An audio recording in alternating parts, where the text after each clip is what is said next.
함께 그 찬송하도록 하겠습니다. 하나님의 은혜를 함께 노래합니다. 나를 지으신 이가 하나님, 나를 부르신 이가 하나님, 나를 보내신 이도 하나님, 나의 나 된 것은 다 하나님 은혜라. 나의 달려갈 길 다가도록, 나의 마지막 호흡 다하도록, 나로 그 십자가 품게 하시니, 나의 나 된 것은 다 하나님 은혜라. 한량없는 은혜, 갚을 길 없는 은혜, 내 삶을 애워 사네. 하나님의 은혜,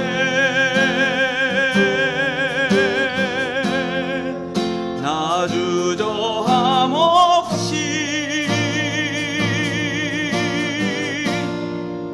그 땅을 밟음도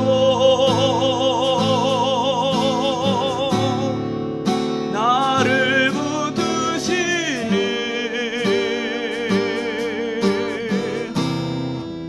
하나님의 은혜,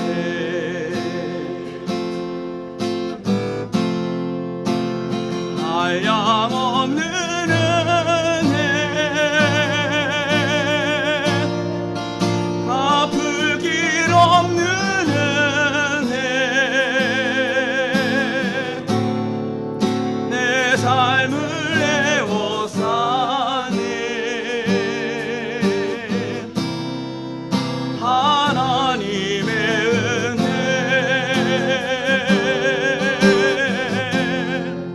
나 주저함 없이 그 땅을 밟음도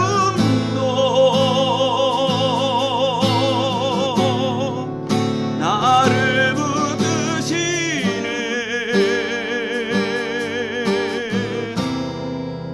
하나님의 은혜.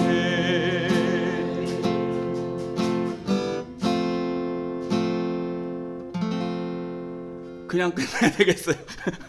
뒤에도 여기 중간에 하고 올라가야 되는데 이거를 하기는 좀 어려운 것 같습니다.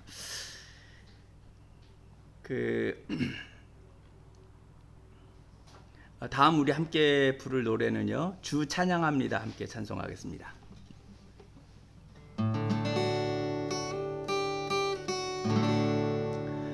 주 찬양합니다. 내 마음을 다해 주가 하신 놀라운 일들을 세상에 모두 전하리라. 주 찬양합니다. 내 마음을 다해 내가 그를 기뻐하며 찬양해. 할렐루야.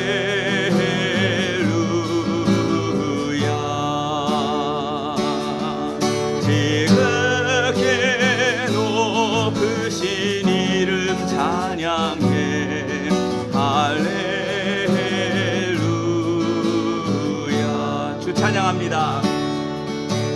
주 찬양합니다. 내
예수 우리 왕이여 함께 찬송하겠습니다.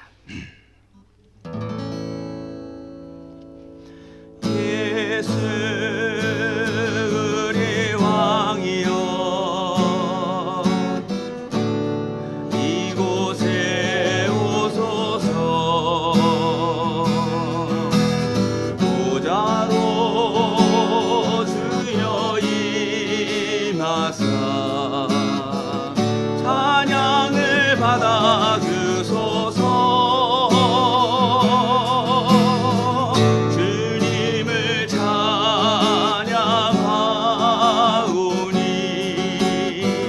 주님을 경배하오니 왕이신 예수여 오셔서 다정하사 다스리소서.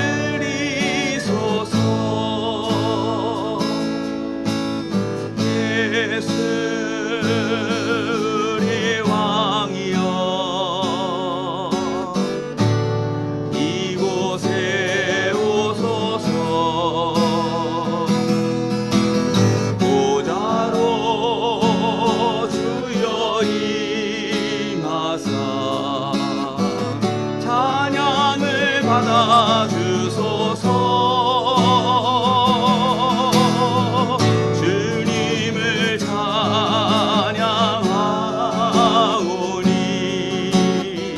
주님을 경배하오니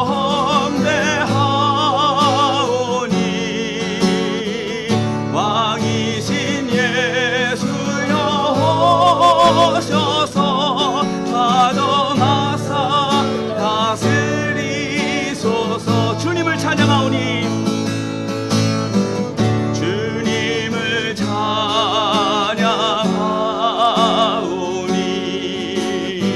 주님을 경배하오니 왕이신 예수여 오셔서 다정하사 다스리소서. 다시 한번요. 주님을 찬양하오니 주님을 찬양하오니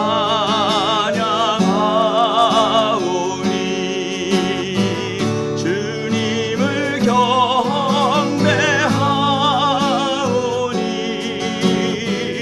왕이신 예수여 오셔서 다정하사 다스리소서.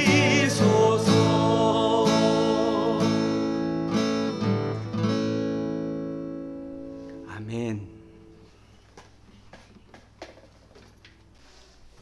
하나님께서 오늘 주일에 저희들에게 주시는 말씀은 창세기 9장 1절에서 7절의 말씀을 보겠습니다.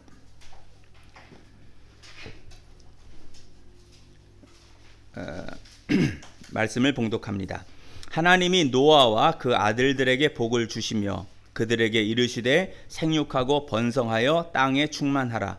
땅의 모든 짐승과 공중의 모든 새와 땅에 기는 모든 것과 바다의 모든 물고기가 너희를 두려워하며 너희를 무서워하리니 이것들은 너희의 손에 붙였음이니라. 모든 산 동물은 너희의 먹을 것이 될지라. 채소같이 내가 이것을 다 너희에게 주노라. 그러나 고기를 그 생명되는 피째 먹지 말 것이니라.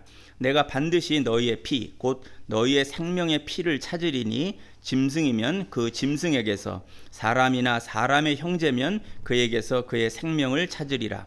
다른 사람의 피를 흘리면 그 사람의 피도 흘릴 것이니 이는 하나님이 자기 형상대로 사람을 지으셨음이니라. 너희는 생육하고 번성하며 땅에 가득하여 그 중에서 번성하라 하셨더라. 아멘. 오늘 창세기 9장 1절에서 7절의 말씀을 세상을 살아갈 동기라는 제목으로 말씀을 생각하며 함께 은혜를 받고자 합니다.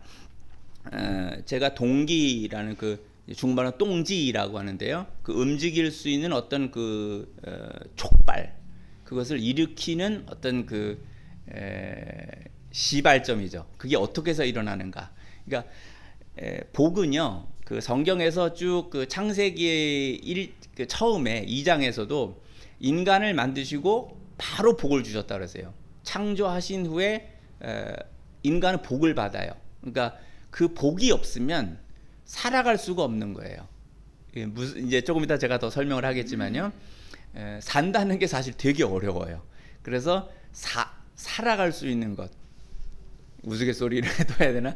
유행가에서 살다가 하는 노래 냈잖아요. 얼마나 힘들면 살다가 그런 노래를 하겠어요. 사는 게 이제 저도 그렇고 제 아들들도 있지만 이렇게 살다 보면요 힘든 거를 점차 느끼죠. 정말 죽고 싶다 할 정도로 이제 힘든 것들이 인생에서 많아요. 근데 그거를 다 잘 넘기고 살 수 있는 건 뭐냐면 그게 복이에요. 죽지 않고 자살하지 않고 살아갈 수 있는 힘, 그 뭔가가 우리를 붙잡고 있는 거예요. 그러니까 생명을 처음에 만들어 놓으시고 하나님께서 복을 주셨다. 그 창세기 처음 시작이 하던 인간을 창조해 놓고 바로 복을 주셨다고 얘기하거든요. 이 복이 없으면 못 사는 거예요. 근데 저 헬라 사람들은 뭐냐면 그리스 철학이잖아요. 헬라 사상, 지금 사실 이 세상 사람들이 다 거의 다 뭐냐면 헬라 사상에 꽉 차 있는 거예요. 그 뭐냐면 행복을 찾아서예요. 다 행복을 찾는 거예요. 행복하고 싶다. 그 누가 쓴 소설인지 내가 뭐 소설가 이름은 모르지만 파랑새를 찾아서 이런 거잖아요. 찌르찌르 밑찌르 파랑새를 찾아서라는 그 파랑새라는 게 뭔가 행복을 찾는 거죠. 다 돌아다니는데 못 찾았는데 어디냐면 파랑새가 어디 있었어요? 집에 있었어요. 집에 그 파랑새가 있었다는 이야기라든지. 그러니까 이따가도 제가 얘기를 했지만 그 전도서의 말씀하고 솔로몬의 말하고 그게 다 맞아 떨어지는 게 있거든요. 근데 헬라 사람들은, 그러니까 지금 하나님을 안 믿는 이 세상 사람들은 뭐냐면 행복하겠다는 거예요. 모든 걸 다해서 행복하겠다는 거고, 행복한 게 인생의 나름의 의미라 이렇게 하는 건데, 이제 그 아리스토텔레스라든지 이런 철학자들은 행복을 어떻게 찾는 거냐? 인간이 진선미를 추구하면은 그게 행복이다라는 거예요. 진선미라는 게 뭐예요? 참되고 선하고 그리고 아름다우면 이것을 추구하는 것이 인간의 본분이라는 거죠. 참되고 그 선하고 그리고 아름다운 것을 추구한다. 그러면 그게 행복한 거다라고 그러는데, 그건 이제 철학자 말이라고. 그리고 보통 사람들은 뭐예요? 여자 같으면 이제 성형수술해서 이뻐지는 거, 그걸 아름다움이라고 하고, 선이라는 것은 뭐냐면 이제 뭐 명예롭게 되는 거, 이름 폼나게 나면 그걸 이제 선한 거라고 하고, 참되다는 게 뭐예요? 어떻게든지 돈을 벌어서 이게 살아가는데 문제가 없으면 진선미를 이상하게 해석하는 거죠. 이렇게 아주 속되게 해서 그것이 있으면 그게 행복이다. 이렇게 이제 하면서 나름대로의 자기들의 이 철학, 오염된 어떤 거. 그러나 그게 일반적인 거예요. 그렇게 가는 거예요. 세상이라는 것. 근데 예수님을 믿으면 성경이 우리가 말해주는 게 뭐냐면 복을 받아야 행복하다는 거예요. 창조 때서부터 주님이 아담에게 주신 게 뭐냐면 복을 주신 거예요. 오늘도 여기서 이게 복이 나와요. 그래서 제가 이거를 이렇게 바로 9장 1절에 나오잖아요. 하나님이 노아와 그 아들들에게 복을 주시며 이랬잖아요. 방주에서 나온 다음에 모든 것이 다 악해져 버리니까 다 물로 쓸어버리시고, 이 노아와 그 가족들 그리고 그 방주 안에 있는 생물체들만이 살아서 이제 다시 번성하는데, 방주에서 나오자마자 바로 하나님이 바로 말씀하신 건 뭐냐면 복을 주시며 그랬다고요. 그러니까 기독교인은 그 많은 부흥사 목사님들이 옛날에 뭐 복 받아라 그러는데, 복 받아라 그랬더니 돈 주시나 보다. 이제 뭐가 이제 뭐 아파트가 되고 땅 산 게 뭐 오르고 복을 주여, 그거 그렇게 되게 복권 사고 이거 붙게 해주십시오 그런 것으로 혹시 교인들은 생각하는지 모르지만 그런 게 아니고, 그것도 포함은 돼요. 제가 무슨 말이냐면 먹고 삶의 문제를 주님 해결해 주십시오, 이것도 굉장히 중요한 거예요. 그거를 이렇게 금기시하고 마치 이렇게 그런 건 하나도 없는 것처럼 그러지는 말라는 거예요. 먹고 사는 거 주님 해결해 주세요. 필요한 일용할 양식 주세요. 이거 다 필요로 한 거예요. 그것을 위해서 우리는 간구해야 되고 그런 것도 있어야 돼요. 또 그것을 또 위해서 또 열심히 일을 하고 또 그만큼의 또 노동의 대가를 받고, 문제가 이제 노동의 대가를 제대로 못 받게 되는 이 사회 현상이 오히려 심각한 거죠. 그래서 이런 게 있는데, 자, 이제 설교문을 읽어야지. 이거 뭐 하기 전에 다른 거로 또 나가면요, 제 특징이 뭐냐면 딴 데로 자꾸 가면요, 옛날에 제가 전도사 때 6시간을 그냥 선체로 그냥 강의를 한 적이 있어요. 설교를 금요일 날 청년들 성경 공부하고 이제 그 철야 기도를 하는 건데, 뭘 하다가 뭐가 이제 뜨거운 그분이 오셨나 보다 우리 하는 식으로 뭐가 왔는데 6시간을 내리 설교를 한 거야. 6시간. 근데 그 청년들이 이제 보통 시작을 한 건데, 저도 그냥 화장실 몇 번 갔다 오는 거로 하고 계속 하라는 거예요. 청년들은 선도사님 계속 하세요. 그래갖고 6시간을 스트레이트로 그냥 강의를 한 적이 있어요. 제 증인이 제 아내예요. 제 아내 그때 같이 옆에서 듣던 사람이었는데 6시간을 내리 그냥, 청년들도 그냥 화장실 갔다 와서.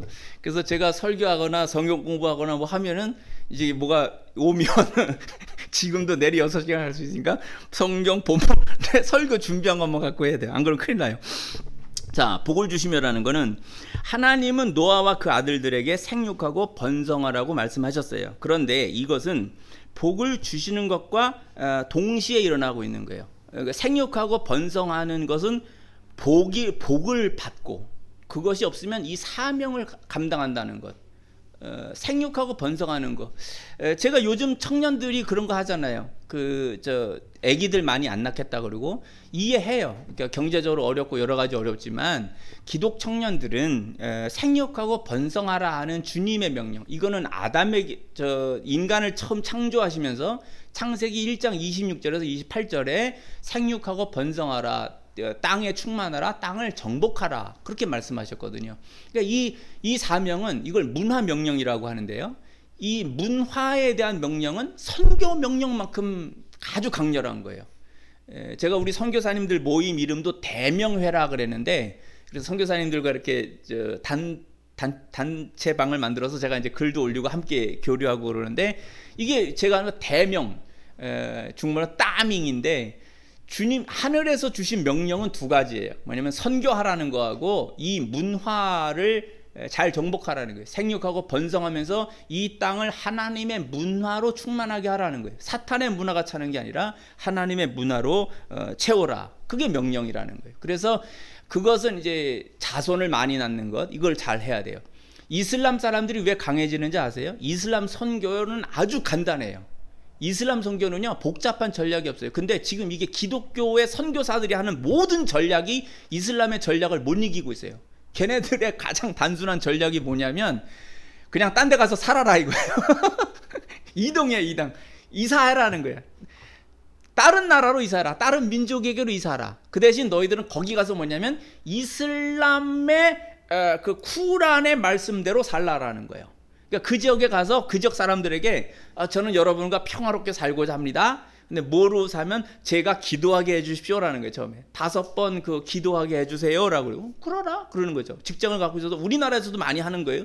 그럼 5번 기도하게 해줘요. 그 다음 뭐냐면 저희들이 먹는 게 이 쿠란에 보면은 이런 거 못 먹게 합니다. 그래서 이것은 이 알라신을 믿는 요리사가 한 것만 저희가 먹게 되었습니다. 요거 좀 해주실 수 있겠습니까?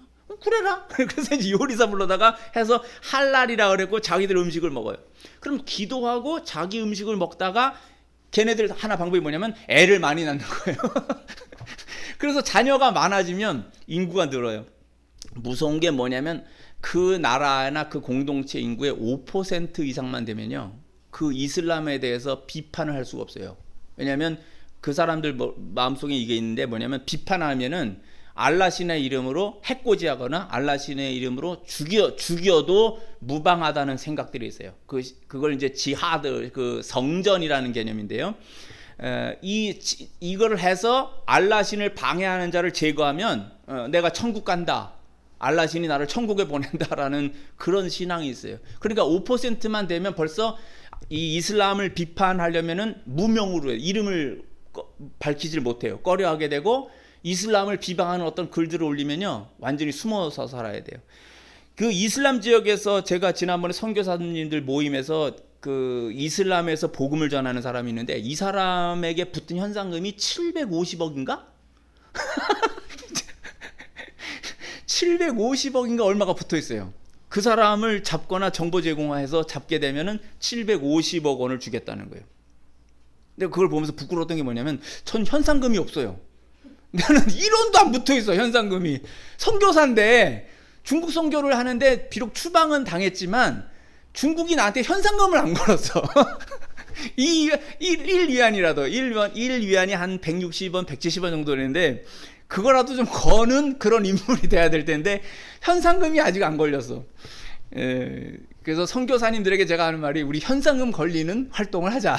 목숨을 걸고 그렇게 걸어서 할 수 있는 정도의 사람이 되게 되겠다. 이슬람에서 하는데 그분을 이름을 알다 지금 잊어버렸는데 유튜브에 보면 있어요. 그분이 이렇게 하는 게. 그래서 또 이것도 딴 데로 간다. 돌아오자. 자, 그래서 이 문화 명령이라고 하는 거 이것이 아주 중요하고 이렇게 문화 명령을 제대로 못 하니까 가인의 그 혈통들이 셋의 혈통들을 다 점령했다는 거죠. 그러니까 다 몰살을 당한 거예요. 물로 심판을 당해서 다 죽었어요. 그리고 노아로부터 다시 시작하는데 그때에도 주님께서는 지금 생육하고 번성하라 그랬죠. 복을 주시면서 역시 생육하고 번성하라. 그러니까 하나님이 창조하신 것 중에 가장 중요한 것은 그 역시 생육하고 번성하는 거예요. 그래서 이슬람 애들의 가장 간단한 전략이 뭐냐면 딴 나라로 다른 민족에게로 이사를 가서 거기서 애 많이 낳아. 그리고 쿠란의 말대로 살아라. 그러면 그게 점차로 늘어난다는 거예요. 근데 이렇게 단순한 이 이슬람의 선교 전략이 지금 잘 먹히고 있다는 거예요. 기독교에서 무슨 박사과정까지 선교 박사까지 공부를 아무리 하고 전략을 짜내도 이 간단한 거를 못 이겨요. 지금 기독교가. 왜냐하면 자손을 많이 안 나니까. 자손을 많이 안 나고 그리고 이제 각자 자기들이 산다라는 그것에 빠져드니까 공동체가 주는 나라는 사람이 하나님의 그 공동체, 하나님의 말씀이 먼저가 되어서 그 사명을 내가 감당해야 되겠다라는 것보다 내가 좀 더 잘 살겠다, 내가 좀 어떻게 하겠다, 그게 먼저가 되다 보니까는 하나님의 말씀이 약화되는 거예요. 우리들의 삶에서 적용하는 데 있어서. 그래서 이제 이 부분을 우리가 깊이 좀 봐야 되는 겁니다. 복을 주시며라는 것은 아담에게도 그리하였고 지금 노아에게도 그렇게 말씀하고 있어요. 그래서 복이 뭐냐? 복이. 이것은 하나님의 말씀에 순종하고 생활 속에서 경건을 유지하는 거예요. 그게 이제 복을 받는 건데 이 중국말로도요. 이게 복을 부라고 하는데 부 이렇게 살 올라가요. 부라고 하는데 이 옆에는 보일 시자를 써요. 이 시자가 뭐냐면은 하나님이란 뜻이에요. 그리고 옆에가 이제 그 펼친다. 션이라고 그래서 션은 하나님의 말씀이 펼쳐지는 거예요. 그러니까 중국어에서 신이라고 하는 뜻은 뭐냐면 주님의 계시를 하나님께서는 펼치시길 원한다는 거예요. 모든 사람이 하나님의 뜻을 알기를 원한다. 이게 중국말에서 신이라고 우리가 하는 걸 발음을 션이라고 하는데 그 션의 뜻이에요. 그런데 복은 뭐냐면 그 계시가 사람에게 임하는데 위에다 찍 하나 긋고 밑에다가 입구자를 써요. 그리고 밑에다가 이제 밭전자가 써 있는데 보일 시자에다가 위에 날일 하나 일자가 있고 입구자가 있고 밑에 밭전자가 있는데요. 하나님께서 사람에게 이 밭전자가 뭐냐면 에덴 동산에 네 강이 흘러가는 것의 상징이래요. 그러니까 하나님께서 에덴 동산을 줬다는 거죠. 거기서 살아라. 이게 하나님께서 주신 복이라고 하는 거예요. 그래서 중국말에서는 이 에덴에서 살게 하신 것, 그것이 바로 복이다. 이렇게 이제 본다는 거죠. 그래서 하나님께서 주신 복이라는 것은 사람이 살 수 있는 최적의 환경을 주신 것이다. 죄를 짓기 이전에 하나님은 인간이 살 수 있는 모든 것을 마련해 주셨다는 거예요. 그런데 죄를 짓고 난 다음에는 그 환경이 지금 제대로 안 되고 있다는 거죠. 너는 에덴 동산 추방된 후에는 너는 땀이 흘러야 노동을 아주 열심히 해야만 먹고 사는 일이 해결된다. 이제 그런 거예요. 그리고 가인에게는 죄를 엄청 지은 그 사람에게는 뭐라면 너는 땅을 갈아도 땅이 너에게 먹을 거 안 준다. 그러니까 남한테 빌어먹든지 남의 걸 뺏어 먹을 수밖에 없는 그런 인간이 이제 가인이죠. 그런 사람들이 이 땅에도 있죠. 게으르거나 잘못된 생각을 갖고 남의 거 훔치거나 사기치거나 강도짓을 해서 먹고 사는 가인의 혈통의 사람들이 있어요. 그리고 일반 셋의 후손이라고 할 만한 사람들은 열심히 일을 해서 먹고 사는데 세상이 점점 어려워지니까 열심히 일을 하고 싶어도 그 환경이 안 되는 거예요. 난 일을 하고 싶다 그래도 그 고용이 안 되는, 이 노동이 안 되는 그런 그 어려운 조건으로 들어가고 있어요. 그래서 이런 상황에서 저도 이제 먹고 살기 어려워갖고 되게 힘들고 막 그럴 때가 있는데 후원이 끊겼어. 선교사로 나갔는데 후원이 끊겼어. 참 암담해요. 오늘 정성구 선교사가 계신데 그때 저의 그 어려움을 알고는 우리 저 작은 아들 있지만 이놈 몇 년 동안 그 유치원비를 다 대줬단 말이야. 다 해주시고 그런 게 있고 주변 사람들이 도와주고 그런 걸 했어요. 그러다 제가 스승으로 모시는 목사님이 뭐라고 말씀하셨냐면, 그분도 이제 옛날에 어려움을 많이 겪었는데 이런 말을 하신 거예요. 뭐냐면 하나님께서는 하나님의 종을 굶겨 죽이시지 않는다. 굶겨 죽이시지 않는다. 믿어라. 하나님을 믿고 살아라. 이거죠. 하나님을 믿고 살라는 거예요. 지금 결과적으로 보면 20년이 됐는데 잘 먹고 잘 살았어요. 하나님을 믿고 살면 하나님께서 먹고 사는 거 해결해 주신다는 거죠. 아무리 세상이 어려워도 하나님을 믿는 사람은 그 믿음대로 하나님께 주신다는 거예요. 또 제가 이제 선교 본부에서 옛날에 처음에 할 때 한 선교사님이 이런 말을 했어요. 똑똑한 놈은 지 머리 믿고 살고 똑똑한 놈은 지 머리를 믿고 산대. 근데 똑똑하지 않은 놈은 믿음으로라도 살아야 된대. 믿음으로 살면 믿습니다 하고 살면은 주님이 길을 열어주신다는 거지. 근데 그것도 없으면, 똑똑하지도 않고 믿음도 없으면 이건 진짜 되게 힘든 인생을 산다는 거죠. 그래서 그 선교사님 한 분이 얘기가, 넌 둘 중에 하나 있어야 된다. 네 머리가 똑똑한 놈이든지 아니면은 똑똑하지 않다면 죽어라고 믿어라. 그러면 주님이 그 길을 열어주신다. 이제 그렇게 하죠. 그래서 아멘 한 거지 뭐. 아멘 하고 믿습니다 하고 그냥 사는 거지.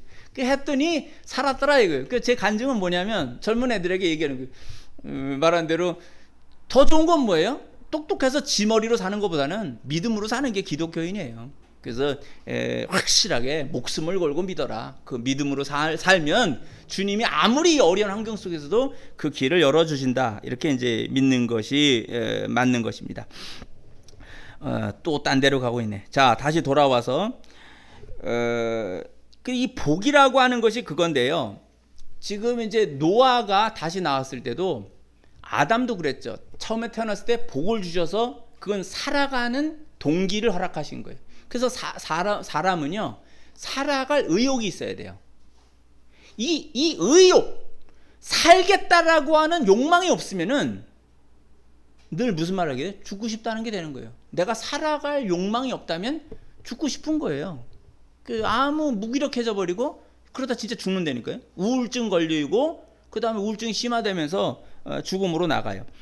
자, 프로이트의 제가 프로이트의 욕망 이론이라는 게 있어요. 프로이트는 심리학을 처음 개척한 사람이에요. 심리학, 정신 분석, 이 인간의 정신이 어떻게 되느냐를 분석한 사람인데, 이 사람의 연구 논문 중에 재밌는 게 있는 게 뭐냐면, 인간에겐 두 가지 욕망이 있다는 거예요. 하나는 생존의 욕망이에요. 살고 싶어하는 욕망이 있죠. 없는 사람 있어요? 다 사는 거죠. 어떻게 하든지 하여튼 그 사는 욕망이 있는 거예요. 그런데 또 하나는 죽고 싶다는 욕망이 있대요. 그런 거 있어 봤어요? 있어 봤니? 아직은. 하나미는? 생각은 해봤는데 그게 진짜 욕구라고 표현될 정도로 깊게 생각한 건 아니에요. 난 죽고 싶다는 생각을 해봤는데 겁이 많아갖고 못 죽었어요. 죽고 싶다는 생각은 여러 가지 환경 때문에 해본 적이 있는데 차마 죽을 만한 용기가 없었어요. 자, 인간은요, 생존을 위해서는 두 가지 욕망이 두드러지게 나타납니다. 하나는 먹는 욕망, 식욕이고요. 하나는 성욕이에요. 성적인 욕망. 이 두 가지가 있는데, 식욕은 현재 그 생존을 위해서 필요한 거죠. 뭐든지 먹으려고 하는 거예요. 그 다음에 성욕은 뭐냐면 보통 사람이 나는 죽는 거고, 내가 죽으면서 나의 유전자를 남겨서 살려둔다라는 그 본능적인 욕망이에요. 그 성적인 욕망이라는 것은 단지 쾌락만이 아니라 종족을 번식시켜서 살려나간다라고 하는, 자기의 자손을 통해서 다시 살려나간다라고 하는 것이 있기 때문에 식욕과 성욕이 함께 이렇게 항상 본능처럼 있어요. 그래서 제가 중국 선교사이기 때문에 중국 영화 중에서 음식 남녀라는 영화가 있어요. 음식 남녀. 내가 물어봐요. 자, 지금 다 들으셨죠? 제가 물어볼게요. 음식 남녀 중에서 음식이란 말이 먼저 떠올라요? 남녀라는 말이 먼저 떠올라요? 어떤 게 먼저 떠올라요? 단어가? 음식? 너는? 음식 남녀라는 말에서 어떤 말이 먼저 떠올라? 음식이야 남녀야? 한영이는 아무 생각 뭐야? 그냥 뭐 그 두 가지의 연결고리가 무엇인지. 됐어요. 연결고리. 그러니까 제가 이걸 중국인들에도 옛날에 이거 중국말로 다 설계했던 거거든요. 그 중국 형제자매도 해보면은 음식이 먼저 떠오르면은 그러니까 먹는 생존 본능. 그리고 남녀가 먼저 떠오르면은 성적인 욕망이 먼저 간대요. 그거 이렇게 그게 나와 있어요. 그래서 음식 남녀라는 그 영화 제목인데 그 영화도 봤거든요.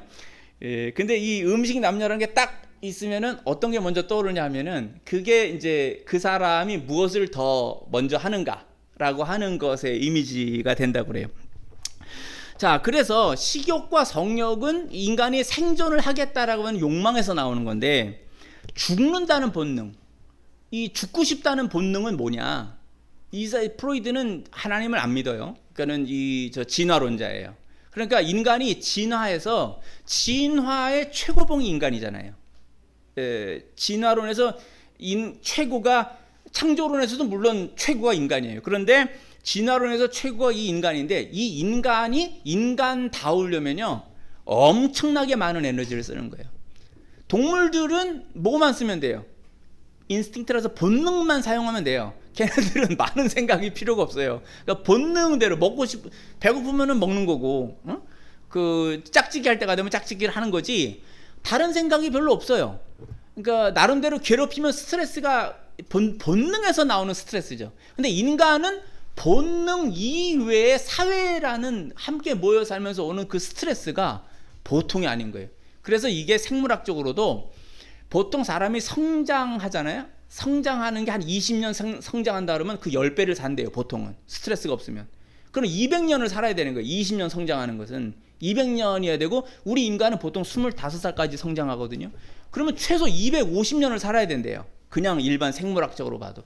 근데 우리는 100살도 못해서 보통 죽잖아요. 지금 이제 과학이 발달하면서 환경이 좋아지면서 100세를 넘는 시대라 이런 말은 나오지만 그만큼 이게 힘들다는 거예요. 인간으로 태어나서 인간을 유지하면서 산다는 게 보통 어려운 게 아니라는 거예요. 그러니까 프로이드의 이 이론에서는 죽고 싶다는 본능이 있다라는 거 뭐냐면 사는 것만큼 죽고 싶어 한다는 거예요. 사람은. 그게 유지하기가 너무 힘들어서. 이 많은 에너지를 쓰고 인간다움을 유지하면서 산다는 게 보통이 아니에요. 그러니까 지금 보통 서울에서 중위권 정도 4인 가족이 하려면 얼마 든다 그래? 뭐 한 400만 원 정도 든다 그러나? 뭘 하고 400만 원 버는 게 쉽냐고요. 부부가 뭐 이렇게 해서 벌고 또 자녀 그러면 그거 안 된다잖아요. 그러니까 계속 스트레스가 되는 거예요. 그리고 또 자기 노후 준비해야지, 또 재산 어떻게 늘릴 건지 준비해야지 막 어려운 거예요. 그래서 막 죽어가잖아요. 지금도 죽어가고 있고.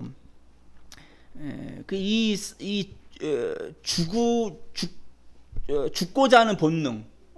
그래서 학자들은 이 프로이드의 이 죽고자 하는 것을 지금도 안 믿는 사람들도 있어요. 그런 게 어디냐. 이제 안 믿는 사람도 있고, 그 인정하는 그런 것도 있고. 그래서 프로이트의 이 이론은 계속 이제 얘기가 되는 건데, 또 하나는 자살론이라는 걸 쓴 사람이 있어요. 그 사회학자인 에밀 디르켐이라고 하는 사람이 자살론이라는 걸 썼는데 제가 이거 읽었거든요. 읽었다는 것만 기억을 해요.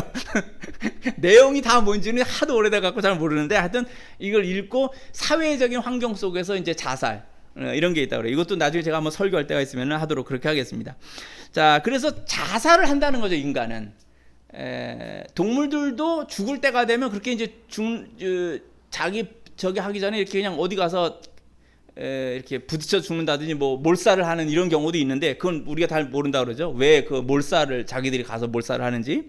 그런데 인간은 이러한 여러 가지 문제 때문에 자기를 유지하는 것이 어려워서 자살의 본능, 자기를 없애고자 하는 본능들이 있다는 거예요. 최근에 한국에서는요, 이 헬조선이라는 말이 유행을 했죠. 잉여 세대 세대라는 말 또는 M4 세대 이런 말들이 있어요. 제가 이 헬조선의 말을 제가 이 글을 쓴 게 2015년이거든요. 중국에서 있을 때 이거를 이제 쓰고 여기다 제가 이제 좀 덧붙여서 설교를 더해서 지금 2020년에 설교를 하는 건데요. 당시에도 11%의 청년들이 일자리가 없었나 봐요. 2015년 때도. 그래서 일자리 얻지 못하고 노동하지 못하면서 이 한국 사회를 비판하는 말들이 나오고, 그 당시에 이제 어떤 교수가 아프니까 청춘이다 이런 글을 썼다가 아주 그냥 되게 욕을 먹었죠. 청년들이 당신이 아파봤냐? 그 사람 이제 뒷조사를 다 해봤더니 그 사람은 이제 완전히 금수저였다는 거죠. 네가 흙수저의 삶을 알아? 너 같은 것이 무슨 그런 거를 써가지고 우리들의 흙수저의 아픔을 아냐고 이제 막 하면서, 옛날엔 그런 거 쓰면 막 그렇게 동의해주고 그랬는데 지금은 뭐 말을 듣지도 않는 거죠. 엄청 치는 거예요. 그리고 마치 지금 한국 사회가 그 신라 시대 때의 그 골프 제도처럼 또는 고려 시대의 그 음서제처럼 이런 말이 지금 심심찮게 나오잖아요. 지금 조국의 딸도 그런 일이 있었고, 지금 추미애의 아들도 그런 일들이 지금 의혹으로 불거져 나와서 계속 나오죠. 이건 뭐 야당이든 여당이든 관계없이 그 부모님들이 자기의 자녀든 자기가 갖고 있는 모든 것을 이용해서 최고로 잘해주려고 하는 거의 본능이죠. 그게 나타나는 거죠. 그것이 나타나는 거예요. 그래서 지도자는 사회의 공정함, 정의를 위하여서 할 수 있는 힘이 있지만 그거 사용하지 말라는 거죠.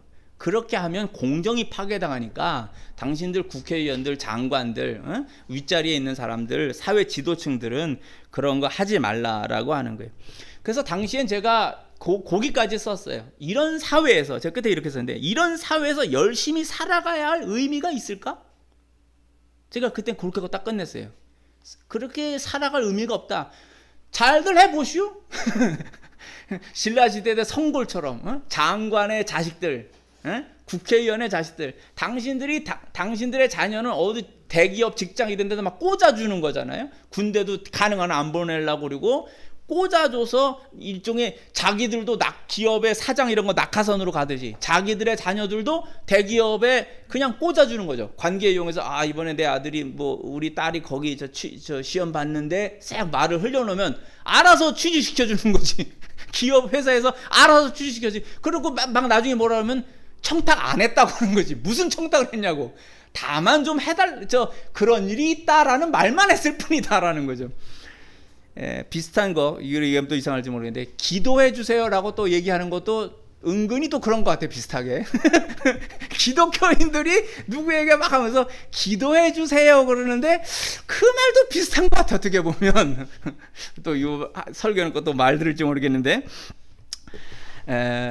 진짜 기도해야지. 그게 주님께 대한 의뢰가 아니라 그런 걸 통해서 같은 기독교계에 있는 좀 힘 있는 사람에게 이렇게 부탁하는 식의 말로 기도해 주세요라는 말이 된다면 말만 바꾼 거지 비슷한 형태의 청탁이라 볼 수도 있어요. 기독교라는 것이 사회 속에서 하나의 힘이 되면 그런 식으로 나타날 수 있는 거죠.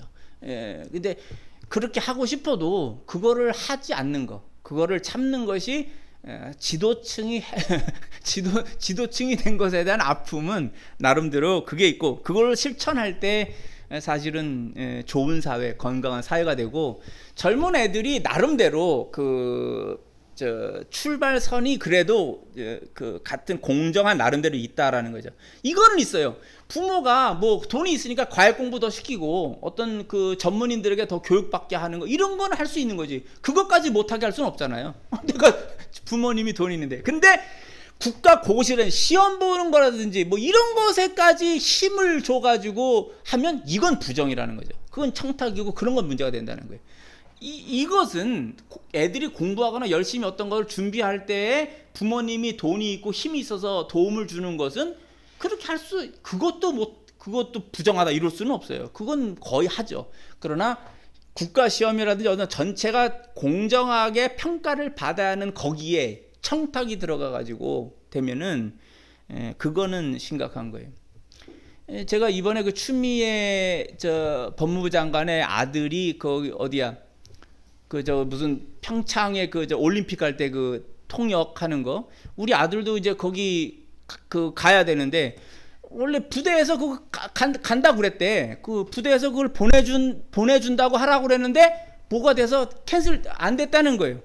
난 왜 안 됐는지 이유를 몰랐어요. 근데 이번에 알았어. 그 추미애 아들 이런 사람들이 청탁이 되니까 내 아들이 거길 못 간 거야. 보니까 그게 다 캔슬된 거야. 그런 사람들이 막 해갖고는 그렇지 않냐 아들아? 이렇게 하고 넘어갑시다. 그 의문이 내겐 있었어요. 이미 이렇게 계획이 잡혀서 거기를 가서 그런 이렇게 통역해주고 하는 거로 부대에서 계획이 다 잡혔다고 내가 들었거든. 근데 나중에 캔슬됐다는 거예요. 그래서 뭐 그때는 그런가 보다 그랬지. 그게 왜 그런지 몰랐다고. 근데 이번에 내가 알았다고.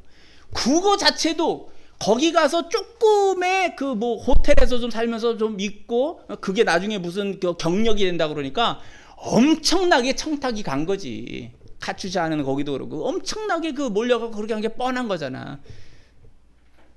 나는 아버지가 돼갖고 그 머리도 그런 게 안 돌아가고 그냥 그런가 보다 하고만 있었지. 세상이라는 게 이렇구나라는 거죠. 그러니까 젊은 사람들이 그걸 보면서 뭘 느끼겠어요. 제가 그때 2015년 이렇게 생각해요. 이런 사회에서 열심히 살아갈 의미가 있을까? 이 더러운 사회 뭐 그런 식으로 할 수가 있어요. 그런데 5년이 지나서 제가 이제 어저께 설교 준비하면서 이 뒤에다 이렇게 더 썼어요. 이 문장은 내가 2015년에 쓴 것이다. 그런데 5년이 지난 지금 글을 조금 더 한다면 한국 사회가 비판할 것도 많지만 또한 좋게 볼 것도 많이 있다는 것이다. 부정의 것이 많이 있어요. 그러나 긍정의 것도 많이 있다는 것을 잊어버리면 안 돼요. 비평하다 보면 부정으로만 가버릴 수 있어요. 근데 반드시 긍정을 함께 놓아야만 균형이 잡혀요. 있는 긍정이 뭐냐라는 것을 분명히 봐야만 합니다. 그것은 한국전쟁 이후에 세계에서 찾아볼 수 없을 만큼 놀라운 경제의 기적을 이루었다는 것입니다. 또 한편 민주주의를 위한 노력도 많이 했어요. 다만 그것이 우파 독재에 대한 항거를 했지만 현재 나타나고 있는 것은 좌파 독재의 성향이 나타난다는 것은 한국 사회에서 매우 위험한 요소입니다. 민주주의라는 것은 자유민주주의와 자본주의와 개인주의에서 바르게 형성되고 성장합니다. 사회민주주의는 참된 민주주의가 아닙니다. 왜냐하면 정부의 역할이 강해질 때 국민은 개인주의에 근거한 참된 국민이 되지 못하고 정부에 의존하는 인민이 되어버리기 때문에 그렇습니다. 국민이 아니라 인민이 된다는 건 정부에 의존되는 관계가 형성되는데 정부가 항상 바르게 돼야 되고 정부가 강력해서 정부가 인민의 삶을 책임지는 형태가 사회민주주의거든요. 그때는 국민의 개인주의가 죽습니다. 국민의 개인주의가 죽는 데서는 민주주의가 안 나와요. 저는 중국 선교사이기 때문에 사회주의, 사회민주주의가 어떤 것인지를 잘 알아요. 중국 인민들이 정부 비판하는 거 단 한 번도 들어본 적이 없어요. 단 한 번도 중국 인민이 중국 공산당 정부를 비판하는 걸 못 들어봤다니까요. 그 CCTV라는 걸 중국어를 위해서 제가 종종 보지만 보다가 화가 나요. 보다가 화가 나. 이거는 찬양 일색이야. 찬양 일색. 비판이 안 나와요. 뭐 비판하는 사람도 있어요. 어디선가 막 데모도 하거든요. 전혀 신문에 안 나와요. 전혀 방송에 나오질 않아요. 사람을 통해서 소문만 듣는다고요. 이게 사회민주주의, 공산주의의 무서움이라니까요. 못 살겠다 해서 데모는 하는데 언론에 안 나와요. 공산당 정부를 비판해서 다수가 되는, 대중화가 될 수 있는 것을 다 차단하고 있어요. 이게 무서워요. 각 개인의 의견을 자유롭게 보장되어서 얘기할 수 있는 게 없어질 때 그건 민주주의가 아니에요. 정부에 의존하게 되면 개인이 죽어버린다고요. 개인이 어떠하다라는 것이 정확하게 서줄 수 있을 때 그게 민주주의예요. 그렇다고 그 개인이 정확하게 쓴다는 게 방종으로 흐르고 무책임하게 아무거나 하는 것은 그건 저질 민주주의가 되거든요. 그래서 민주주의 진짜 하려면 국민이 열심히 공부해야 돼요. 교양도 쌓아야 되고 상대를 이해하는 능력도 커야 되고. 그 제가 옛날에 한 말이 뭐냐면, 다 민주주의를 본 다음에 한 말이 뭐냐면 석사 이상 공부해야 된다. 민주주의 하려면 이게 직접 민주주의 나온 게 아테네잖아요. 아테네는요 엄청 그건 노예나 여자는 뺐으니까 그건 치질 않으니까 일반 시민이라고 하는 게 사실은 상당히 높은 수준의 사람들이에요. 거기다 뭐가 있었냐면 누구든지 고소할 수 있어요. 그러니까 고소권을 우리는 저 기소권을 검찰만 갖고 있잖아요, 우리나라는. 근데 아테네에서는 누구나 다 기소할 수 있어요. 얘가 좀 마음에 안 들어. 그러면 제가 쟤를 기소할 수 있어요. 그러면 쟤하고 나하고 같이 가서 법정에 서는 거예요. 그러면 선 사람이 뭐냐면은 이 선 사람이 돈이 있으면은 그때 변호사를 고용해요. 이 변호사들이 뭐냐면 이게 소피스트예요. 소피스트들이 이 수사학을 엄청 잘하는, 논리, 수사, 웅변 이런 거 하는 사람들이. 근데 그 철학을 이제 돈 있는 사람들에게 맞춰서, 지금 우리나라도 그렇대요. 제 동기 목사님 몇몇 분들이 얘기하는데, 법 재판에 가서 이기려면 돈 있어야 이긴다는 거예요. 실력 있는 변호사 써야 이기지, 안 그러면 다 진다는 거죠. 결국은 돈의 싸움이다, 이렇게 얘기를 해요. 그 당시에도 그렇게 된 거죠. 그러니까 돈 있는 사람은 소피스트들을 변호사로 고용해서 세우는 거예요. 그러면 돈 없는 사람 자기가 가서 변호를 해야 돼, 자기를. 얼마나 말을 잘했겠냐고. 돈이 없어도 자기가 자기를 변호해야 돼. 자기가 무죄라는 것을 증명해야 돼. 이 보통 말 잘하는 건 안 된다고요. 그리고 한 가지 말이 나서 얘기합시다. 바보라는 뜻이 이디엇이라고 그러죠. 이디엇. 영어로 이디엇이에요. 이 이디엇이 뭐냐면 이디오테스라고 하는 헬라어에서 나온 말이에요. 근데 이 이디오테스라는 말이 뭐냐면 헬라어에서 정치에 관심이 없는 걸 바보라고 불렀다는 거예요. 아테네 사회에서 정치에 관심이 없어서 누가 이 정치를 하느냐. 여러분, 이 정치라는 건 말이에요. 권력을 가진 자는 뭐냐면 나를 죽일 수 있는 권력을 저 사람이 갖는다는 거예요. 나를 무기력하게, 나를 체포하고 법이라는 걸 만들어서 꼼짝없이 얽어맬 수 있게 하는 것이 정치를 하는 사람들이라는 거예요.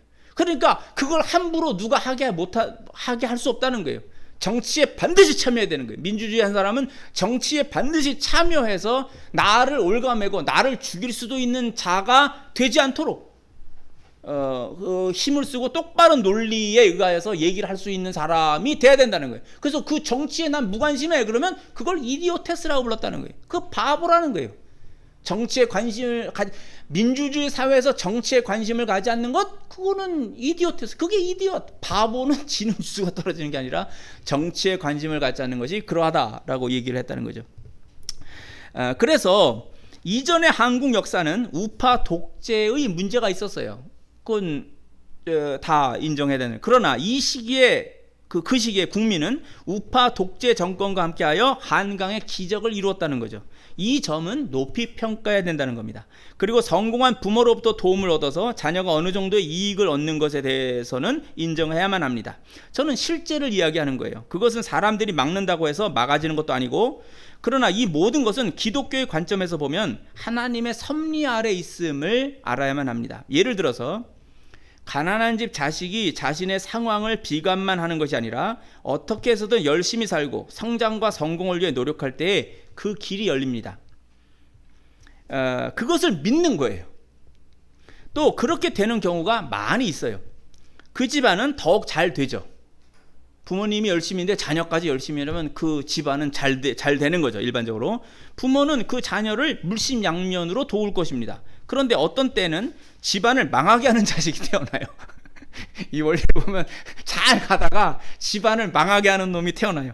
술과 담배와 마약과 도박과 성중독 등등. 그래서 결국은 그 집안이 망해버려요. 세상은 그렇게 돌고 도는 거예요. 어떤 집안은 형편없는 집안에서 이 정신 바짝 차리고 살아야 되겠다는 놈이 태어나요. 그래가지고는 열심히 살아요. 그래가지고 집안을 일으켜요. 그리고 또 그런 아버지 밑에 또 그 자식들이 또 잘해서 이어가는데, 자, 일반적인 기업을 봅시다. 기업에서 보면 그 기업을 일으킨 분이 잘해요. 2대는 그 기업을 만든 사람의 정신을 이어받아요. 근데 보통 3대를 가면 3대째 애들은 지금 보니까 대충 다 마약을 하더구만. 대충 외국 가서 마리화나 이런 거 그걸 갖고 들어오는 게 죄인지도 모르고 들고 들어오더구만. 그냥 버젓이 가방에다가 케이스에 넣어서 갖고 들어오다가 그 잡혀. 이게 뭐냐고. 마약인데 이거 뭐냐고 그러니까 이게 마리화나라고. 이렇게 그냥 잡혀버리는 거예요. 외국에서는 이게 마리화나 마약 그런 게 아닌 것도 있다는 거죠. 그러니까 이거를 잘 몰라서 가지고 들어오는 경우도 있다는 거죠. 한국과 이 상황이 다른 거죠.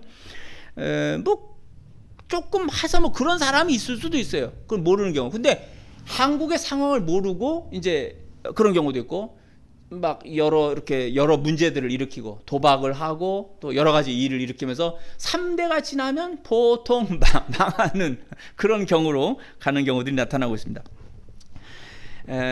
한국은 헬조선이 아니에요. 지금 헬조선의 말이 나오지만 저는 기독교인들에게 이 말을 하고 싶은 거예요. 헬조선의 말을 제가 5년 전에는 그렇게 이제 비판적을 봤는데 조금 다르게 봅시다라고 얘기를 하는 거예요. 이것은 제가 7월 24일에 썼던 수필인데요. 제가 썼던 수필인데 이것을 읽어드리겠어요. 제목은 헬조선과 Heaven Korea. Heaven 그 영어로 Heaven 헬의 반대말이죠. 헬조선 그랬으니까 저는 영어로 Heaven Korea가 있다. 이렇게 이제 두 개를 비교했습니다. 읽을게요. 가족과 함께 저녁 식사 기도를 했다. 갑자기 나의 나라를 사람들이 헬조선이라고 부르는 것이 생각났다. 88만 원 세대, 잉여 세대, 그리고 모든 것을 포기한다는 M4 세대 등등 모두 좌절과 절망을 느끼게 하는 이 시대의 말들이다. 그러면서 이스라엘 땅이 동시에 떠올랐다. 이스라엘은 해발 약 1000m 정도의 산지에서 해발보다 400m 낮은 여매까지 M자 형태의 가파른 경사의 지형이다. 가장 중요한 것이 강수량인데 남부지방은 비가 거의 오지 않는다. 사람이 살기 어려운 땅이 이스라엘 땅의 절반이 넘는다. 한국 땅과 이스라엘 땅의 면적이 같다면 이 두 땅을 바꿀까? 아니다. 나는 안 바꾼다. 사실 이스라엘 땅은 일반적으로 보면 좋은 환경이 아니다. 한국 땅의 조건이 훨씬 좋다. 날씨 맑은 날 김포에서 제주도를 가는 비행기를 타고 창을 통해 조국의 땅을 내려다본 적이 있다. 그렇게 예쁠 수가 없다. 내가 선교했던 중국 땅에도 아름다운 풍경의 땅이 있겠으나 실제 가본 곳은 쿤민 지방에 회의 때문에 한번 가본 적이 있고 그 외에는 관광 지역을 가본 적이 없다. 그래도 방송을 통해서 대충은 중국의 아름다운 지역을 알고 있다. 그런데 하늘에서 내려다본 한국 땅은 정말 아름답지 않은 곳이 없다. 난 중국에서 추방되어 일 때문에 제주도에 갔다가 하늘에서 본 한국 땅의 아름다움을 보고 가만히 눈물을 흘린 적이 있다. 사실 내가 선교하던 지역은 중국의 선양인데 그곳에 비행기를 타고 가면 내릴 때 주변이 모두 황토의 평야만 보인다. 삭막함이 저절로 느껴진다. 그래도 살면서 정이 들고 좋아하는 땅이 되었지만 한국의 풍경과 비교하면 비교할 수 없다. 한국은 하늘에서 내려다볼 때 전체가 하나의 예술품이다. 하나님은 이스라엘을 젖과 꿀이 흐르는 땅이라고 했다. 그렇다면 하나님께서 한국 땅을 보고 뭐라고 하실까? 젖과 꿀이 흐르는 땅 곱하기 10 정도는 되는 땅이라고 하실 것이다. 젖과 꿀이 유목과 대추야자를 뜻하는 것이라 상징의 의미가 있는 것이지만 여하튼 한국 땅의 조건은 이스라엘보다 10배는 더 좋은 것 같다. 그런데 한국 땅에 사는 사람들은 왜 헬조선을 말하는 것일까? 이유는 여러 가지가 있을 것이다. 그렇지만 삶의 조건을 이스라엘과 비교해보자. 내가 볼 때는 분명히 이스라엘 땅이 한국보다 조건이 좋지 않다. 그런데 이스라엘 사람들은 자신들의 땅을 정말 젖과 꿀이 흐르는 땅으로 바꾸어가고 있다. 남쪽의 네게브 광야 지역에 물을 끌어들이고 공동체를 만들어 숲을 이루고 과실을 내고 있다. 하나의 예를 들자. 농산물을 수경 재배하는데 동시에 물고기를 키운다. 물고기의 배설물은 걸러내어 수경 재배 농산물의 거름이 되고 걸러진 물은 다시 물고기에게 보내진다. 그러므로 광야의 이스라엘 땅에서 물고기가 양식되고 그 물고기가 수출된다. 놀라운 사람들이다. 나는 이것이 참 신기하다. 그리고 그들의 삶의 모습에 경의를 표한다. 한국 사람들이 헬조선을 말하는 것보다 이스라엘 사람들이 헬 이스라엘을 외칠 수 있는 이유가 더 많다. 그러나 그들은 그렇게 하지 않았다. 그리고 그 땅을 하나님의 말씀을 따라 젖과 꿀이 흐르는 땅으로 만들었다. 나는 한국 땅도 그렇게 되기를 바라고 바란다. 이곳은 헬조선이 아니다. 하늘을 닮은 헤븐 코리아이다. 한국 땅을 천국처럼 만드는 것은 그렇게 될 것을 믿고 실천하며 창의성을 발휘하는 것에 달려있다. 다시 말하지만 우리의 조건은 이스라엘보다 10배는 더 좋다. 문제는 무엇을 믿고 어떻게 실천하는가에 달려있다. 이렇게 썼어요. 내가 박수치고. 그래서 이게 어떻게 영감처럼 그날 헬조선과 헤븐 코리아 이렇게 비교해야 된다라고 해서 제가 이제 글을 써서 동기 목사들에게 보내고 그랬더니 아주 좋다고, 이 헤븐 코리아라는 말로다 자기들도 이제 설교하겠다고. 응? 교인들이 이 헤븐 코리아를 믿어야지 헬조선이라는 말을 믿고 가면 자꾸 부정적인 게 된다는 거죠. 자, 이제 다시 생각하는 하나님께서 주시는 복의 의미를 보겠습니다. 저는 하나님께서 인간에게 복을 주셨다는 것을 곧 사람으로 하여금 살아갈 의욕을 주신 것이라고 생각합니다. 사람이 세상을 살아간다는 것은 쉽지 않은 일이죠. 인간이 죄를 범한 후 하나님께서 인간을 위하여 마련하신 에덴 동산을 떠나게 되었습니다. 그리고 사람이 죄로 오염된 세상을 살아간다는 것이 정말 녹록지 않습니다. 게다가 신약에서는 사탄이 공중의 권세를 잡고 있지 않습니까? 이 에베소 2장 2절에 공중의 권세 잡은 자, 사탄은 공중의 권세를 잡은 자라고 나옵니다. 이것은 일반적으로 정치 경제의 권력이 사탄에 의하여 쉽게 농락당한다는 것을 말합니다. 사탄은 사람의 마음속에 있는 더 갖고 싶어하는 욕망과 남을 지배하고자 하는 욕망을 잘 이용하는 것 같아요. 두 가지 욕망이 다르죠. 더 갖고 싶은 욕망과 남을 지배하려고 그래요. 남을 통제하는 욕망이 있어요, 인간에게는. 그래서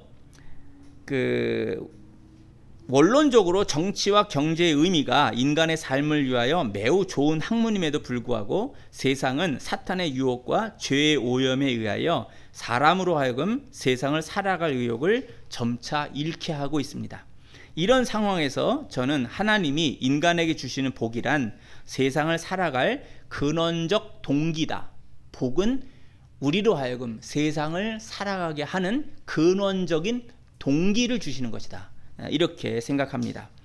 그리고 이 동기에 따라 하나님 중심의 바른 가치관을 갖고 세상을 성실히 살아갈 때 거기서 행복을 느끼는 것이라고 봅니다. 행복은 사전에서 욕구가 충족되어 충분히 만족하고 기쁜 상태라고 합니다. 그런데 일반적으로 세상 사람들이 행복을 느낄까? 느끼지 못한다는 거죠. 왜냐하면 일반적으로 사람의 마음속에 있는 욕망이라는 것이 마치 바닷물과도 같기 때문이죠. 물이 말라서 바닷물을 마시면 갈증이 더욱 심해집니다. 그래서 더 마시게 되고 결국은 몸에 소금이 축적되어서 죽게 됩니다. 사람의 마음에 있는 욕망이라는 것도 마찬가지입니다. 돈을 갖고자 하는 욕망은 만족을 모르고 계속됩니다. 남을 지배하고자 하는 욕망도 마찬가지입니다. 그러므로 행복이라는 것을 모르게 됩니다. 그러면 교인은 행복을 느낄까? 이게 일반 사람이라면 재밌는 거예요. 그래서 제가 찾아봤는데 교회에 있는 사람들은 행복한가? 2007년에 미국의 리빌 리서치 기관에서 미국에 있는 1,000개의 교회들 가운데 신앙이 좋다고 하는 사람들을 만나서 조사를 했어요. 그럼 기독교인은 행복해 하는가? 몇 퍼센트가 행복하다고 할 것 같아요? 한번 말해 봅시다. 미국의 기독교인들 1,000교회를 리서치를 했더니 몇 퍼센트의 기독교인이 나는 행복해요라고 말했을까요? 60%. 너는? 50% 이상? 놀랍게도요 11%만이 만족하고 있었대요. 하나님을 믿는데 신앙이 좋다고 하는 사람, 1,000개의 교회에서 하나님을 믿는 신앙이 좋다고 하는 사람들을 상대로 조사를 했는데 놀랍게도 그 신앙이 좋다고 하는 분, 신앙이 좋다고 하는 분의 11%만이 행복하다고, 만족하고 감사하고 행복하다고 느낀답니다. 이거는 저는 한국도 비슷할 거라고 봅니다. 그런데 이 정도의 비율이 정상적인 것인가?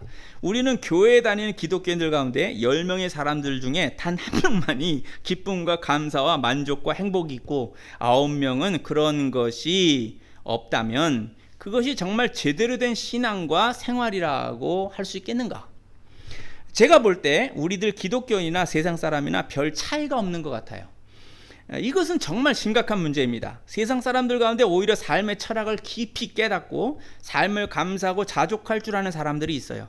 기독교인이 그들이 갖고 있는 사상과 철학보다도 못한 신앙과 신학을 갖고 살아가고 있는 것이 아닌가, 이런 생각이 들었습니다. 이제 복과 행복에 관한 것을 솔로몬의 그 전도서와 함께 연결해서 보십시다. 저는 복과 행복은 연관되어 있다고 생각을 해요. 사람들이 행복의 동기를 만족할 수 없는 끝없는 욕망에다 두고 있기 때문에 행복할 수 없는 거죠. 솔로몬 왕이 대표적인 사람이라고 할 수 있습니다. 하나님께 지혜를 받고 가장 총명했던 왕이 어떻게 그렇게 타락할 수 있는가? 어느 때인가 솔로몬은 하나님의 말씀보다도 자신의 생각에 더 의지를 했던 것 같아요. 이게 중요해요. 신앙이라는 것은 하나님 말씀을 의지하고 하나님 말씀을 사색하며 하나님 말씀을 생각하고 의식하며 사는 거예요. 그런데 솔로몬은 그 사람 젊었을 때 얼마나 하나님을 섬겼어요. 1000번제를 드리는 열심을 보이니까 하나님께서 했잖아요. 네 소원이 뭐냐?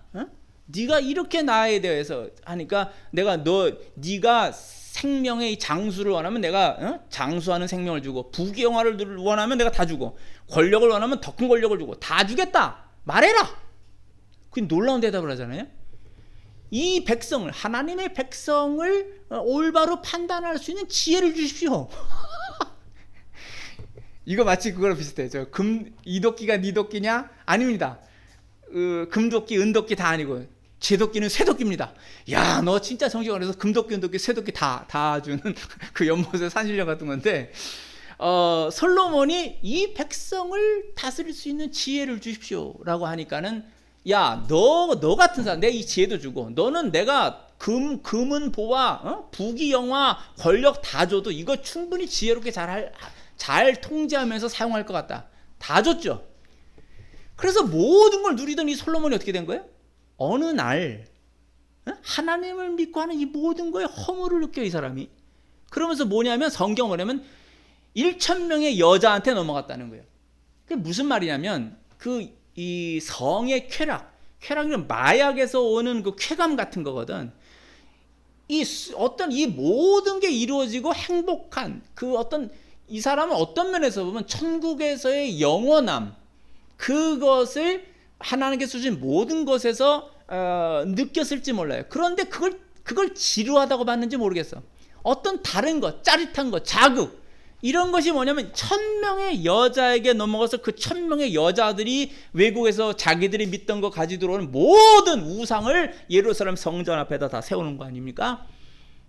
망했죠. 하나님에 의하여서 선 이 사람이 망하고 완전히 타락해 들어가는데, 이런 모든 것을 다 경험하고 솔로몬이 맨 끝에 그가 회개하면서 돌이키면서 하는 말이 뭐냐면, 그것이 전도서 9장 9절 말씀이에요.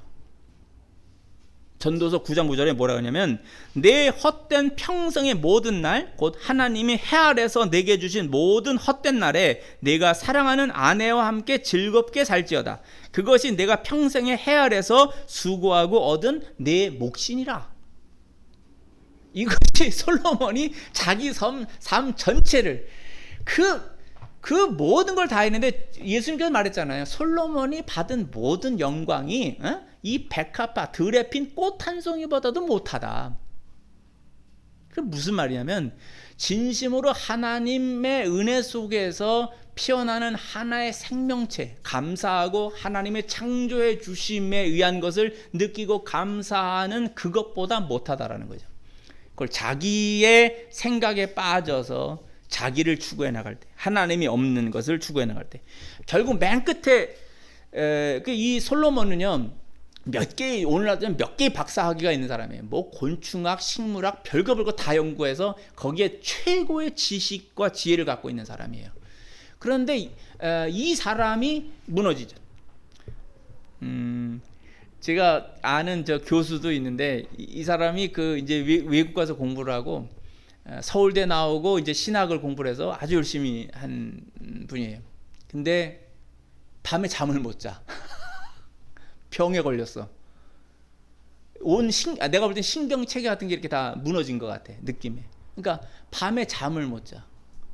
이 공부에 막 열심히 집중해서 다 했는데 밤에 잠을 못 자. 이게 얼마나 이게 힘든 건지 상상이 돼요. 또 이제 제 아내라면, 나 이렇게 잠이 안 올까 그러면 제 아내가 거짓말. 저보고 하는 말이 이제 거짓말. 조금에서 바로 코 골더라. 제가 이제 그 말을 해요. 나 이렇게 잠이 안 오지? 이러고 있다가 이제 옆에 제 아내가 있다 그러는 거죠. 나 이렇게 잠이 안 오지. 그러다가 조금 있으면 제가 먼저 코를 드르렁 걸고 있다는 거예요. 그 순간은 잠이 안 오지. 이렇게 신경이 살아있지. 그런다는 거죠. 그래서 조금 있으면 그냥 저는 드르렁 하고 자고 있다는 거죠. 잠을 아무 생각 없이 편안하게 잘 수 있다는 것, 이것도 진짜 복이에요. 신경에 의해서 불면증 걸린다는 게 얼마나 힘든 건지 아세요? 그러니까 저는 그 친구가, 그 교수님이 서울대 나오고 외국에서 하나님을 위해서 공부를 하고 한 뭐 12년 정도 이렇게 공부를 했겠지. 나가서 죽어라고 공부해가지고 박사학위를 따서 왔는데 또 이런 박사가 지금 많아. 한국이 이제 이게 많은 그 선진국 이런 게 돼갖고 공부를 하는 사람들이 많고, 그들이 돌아와서 또 신학대에서 설 만한 자리가 잘 없어. 또 이제 신학생들이 막 줄고 있어. 교회가 이제 작아지고 있으니까 지금 이렇게 인기가 없고 막 사람들이 화를 내고 무관심해져 버리니까. 그러니까 이게 힘든 거예요. 힘든데 잠을 못 자.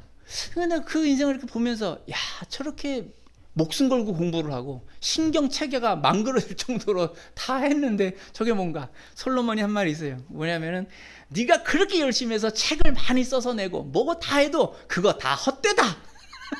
한마디로 전도서 시작할 때 뭐냐면 헛되다란 말을 5번 나와요. 보통 이제 저 성경에서 뭐가 뭐 하다 그러면은 거룩하시 하면 다 3번밖에 안 하거든요. 이게 영어에서 good, better, best, bad, worse, worst에서 3번만 강조하면 최상으로 강조하는 거예요. 최고로 나쁘다, 최고로 좋다, 이건 3번만 하면 끝나요. 근데 전도서에서 헛되다라는 말은요, 전도서 1장에서 나올 때 뭐냐면 5번을 헛되다가 5번 나와요. 보통의 강조법이 아니에요. 인생에 있어서 네가 너의 야망을 위하여, 네 욕망과 네 야망을 위해서 추구해간 것이 나중에 뭔가 이룬 것처럼, 그럴싸한 것처럼 보이는데 그거 아무것도 아니다라는 게 솔로몬이 말을 하는 거예요. 니들이 나보다 더 많은 영광 차지해봤어? 나보다 많은 부귀영화 누려봤어? 너 나만큼 박사학위 있어? 모든 세상을 아는 그 학문과 지식과 지혜와 부귀와 정치 권력을 다 가진 사람이 그것이 자기를 위해서 할 때는 정말 아무것도 아니라는 거예요. 진짜 하나님의 영광을 위해서 했는가? 하나님께서 복을 주신다는 것은 하나님과 함께 한다는 것을 인식하는 거예요. 하나님과 함께하는 것에서 최선을 다하는 것. 그러면 그건 보람된 거예요. 의미가 있어요. 그런데 자기 욕망을 위해서 끊임없이 추구를 하고 하면은 거기서 덧없어요. 아픈 거예요. 그런 부분들이 아픔으로 다가오게 돼요. 그 교수님이 그건 내가 다 더 자세히 묻진 않았어요. 근데 나타나는 잠을 못 잔다는 게 그게 얼마나 아픈 거예요. 힘든 거죠. 그러나 그분이 정말 하나님의 영광을 위해서 했다면 거긴 의미가 있어요. 바울도 아팠었으니까. 그런데 그게 자기 욕망을 위해, 자기 영광을 위해서 하다가 만약 아프고 다쳐진 거라고 한다면은 진짜 아픈 거예요. 그거는 인생을 어떻게 보면 설계를 잘못했다. 자기 인생의 설계를 잘못했다라고밖에 말을 못하게 돼요. 그러니까 하나님의 사람이라는 건 죽어도 주를 위해서 산다는 거예요. 몸이 다치거나 뭘 해도 죽어도 주님을 위해서 나아간다라는 것이 속에 있을 때 그거는 그 인생을 잘 사는 거예요. 이게 아주 중요합니다. 자, 이제 고기와 피에 관한 것을 하겠습니다. 하나님이 세상을 창조하셨을 때는 과일이 음식이었어요. 죄를 짓고 나온 후에는 농사를 지어서 곡물을 먹게 됐어요. 그러나 가인의 후예들은 짐승을 잡아먹었죠. 하나님의 말씀이 없이 자신들이 음식을 정했던 거예요. 물로 세상을 심판하신 후에 하나님은 노아에게 동물을 잡아먹을 수 있도록 허용해 주셨어요. 그러나 피는 먹지 못하도록 하셨죠. 왜냐하면 하나님께서는 피가 생명이라고 말씀하셨기 때문입니다. 피가 뭐냐라는 거를 제가 그래서 좀 봤어요. 피에는 3가지 성분이 있는데 이 셋하고 연결되게 보면은 피는 3가지가 있는데 하나는 적혈구, 또 하나는 백혈구, 3번째 뭘까? 적혈구, 백혈구, 혈소판이 있어요. 아파본 사람이라 역시 좀 아는군요.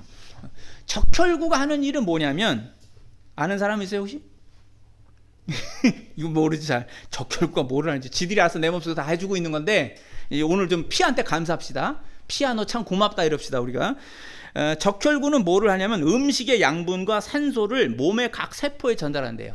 우리가 이렇게 먹으면은 이 호흡하잖아요. 그럼 이 숨에 산소하고 폐를 통해서 들어간 걸 이 피가 산소하고 우리가 먹은 음식의 그 소화가 돼갖고 영양분이잖아요. 이 두 가지를 피에서 적혈구가 걔들을 잡아가지고 우리 온몸의 세포에 다 날라주는 거예요. 피가 막 다 퍼져갖고 세포한테 야 이거 저 먹었어 이거 너 먹어. 그리고 피가 온몸에 다 영양분하고 산소를 공급해서 세포가 썩지 않도록 모든 세포가 살 수 있도록 그 일을 합니다. 백혈구는 뭐냐면 우리가 이렇게 상처 같은 게 나서 이렇게 세균이 들어오잖아요. 그러면 백혈구가 걔들하고 싸워서 치열한 전투를 해서 세균을 다 죽이는 거예요. 백혈구는 우리 몸을 지키는 군사들이죠. 그리고 이제 혈소판이 하는 일은 뭐냐면은 피를 멈추게 하는 지혈작용을 하는 거예요. 상처 났는데 피가 안 멈추고 계속 나면 1리터 이상 빠지면 죽는데요. 몸에서. 그래서 피가 안 빠지도록 지혈작용 멈추게 하고, 그 다음에 뭐가 있냐면은 백혈구를 만들어낸대요. 혈소판에서. 그래서 이 세 가지 적혈구, 백혈구, 혈소판이 우리 몸을 지키는 것을 하고 있는 거예요. 만약 피가 없다면 우리 몸은 제대로 살아가기 어려울 겁니다. 피는 온몸을 돌면서 세균과 노폐물을 제거하고 양분과 상소를 공급하면서 세포를 살게 합니다. 그러므로 성경은 피를 생명이라 이렇게 말씀하는 겁니다. 이제 하나님께서는 이제 하나님 형상의 파괴를 봅시다. 하나님께서는 사람을 죽이는 것을 하나님의 형상의 파괴로 보았습니다. 창세기 4장에서 가인이 아벨을 죽인 것은 최초로 하나님의 형상을 파괴한 사건이 됩니다. 최근에 저희 이제 2015년 그때 이제 아내가 이제 암에 걸려서 치료 과정 중에 있었어요. 그러면서 저는 자연히 몇 가지 그 신체의 조직들에 대해서 이렇게 좀 알게 되었습니다. 그 중에 임파선이라는 것이 있는데 이것은 면역 기능을 담당한다고 그래요. 그 유방암이 전이 되면 임파선까지 잘라내야만 한답니다. 몸은 삶을 위하여 모든 조직들이 완벽하게 구성이 되어 있습니다. 지금 현대 과학은 사람을 닮은 로봇을 만들어내려고 합니다. 그러나 사람처럼 완벽하고 자연스럽게 움직이지 못하죠. 게다가 이성, 감정, 의지의 합체인 마음이라는 것은 하나님의 놀라운 창조예요. 이성과 감정과 의지가 연합하여 마음, 허트라고 하는 이 마음이라는 것이 있는데, 이것은 인공지능이라는 거를 인간들이 만든다고 해서 이게 있을까? 이 마음이라는 게 인공지능이 어떤 기능을 보는지 모르지만 영혼이 있을까? 우리 아들하고요, 제가 아들들하고 금요일날 밤하고 어저께 토요일까지 4시간을 혈전을 벌였어요. 예정론에 관하여.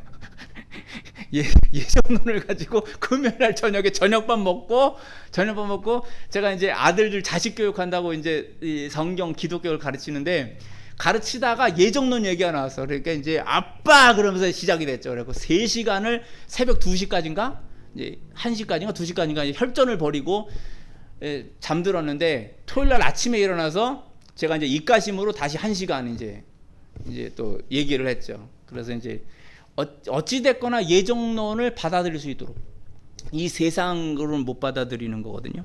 그래서 그때 이제 우리 아들하고 얘기했던 건 뭐냐면은 인공지능을 만든다 할지라도, 그러니까 그때 얘기가 뭐냐면 이 아이가 이제 사람이 만드는 인공지능이라든지 로봇이라든지 이게 마치 인간이 그걸 만들면 이 관계처럼 하나님이 우리 인간도 그렇게 만든 거 아니냐. 제가 아침에 이제 퍼뜩 떠올랐던 건 뭐냐면, 야, 인간이 로봇을 만들어도, 인공지능을 만들어서 우리가 프로그램을 다 한다 할지라도 그게 하나님께서 인간을 만든 거하고 비교를 할 수 있는 것은 아니다. 이 비교가 안 맞는다라고 하는 것을 이제 그때 얘기를 했었었는데, 왜냐하면 이 마음, 영혼 이런 건 아니거든요. 아무리 뭐 인공지능 앞으로 뭐 어떻게 된다고 해서 영화에서 그렇게 나오지만, 정말 인공지능이 마음이 될 수 있나? 마음이 될 수 있나? 이성, 감정, 의지가 합쳐진 이 놀라운 마음이라고 하는 하나님의 창조, 양심, 영혼, 이런 게 있나? 이건 전혀 다른 거예요. 그래서 저도 이제 그날 아들하고 얘기를 하면서 조직 신학적으로 이제 이 비유를, 이거 예정론을 할 때도 이제 창세전에 우리를 창조했다는 것, 선택하셨다는 것, 이것을 놓고 이제 좀 더 글을 더 써야 돼요.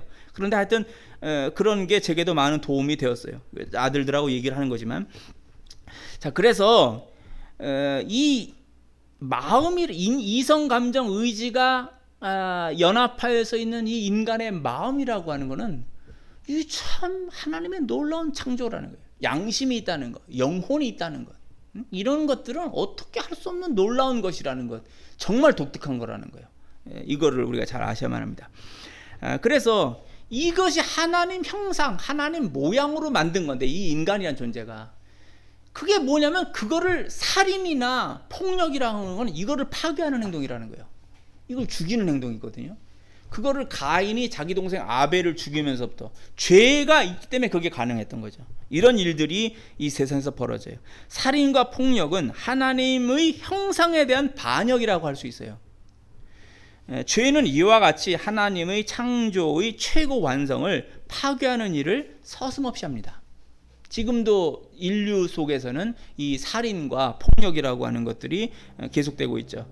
자, 말씀을 맺겠습니다. 오늘의 이 말 제가 좀 길었죠.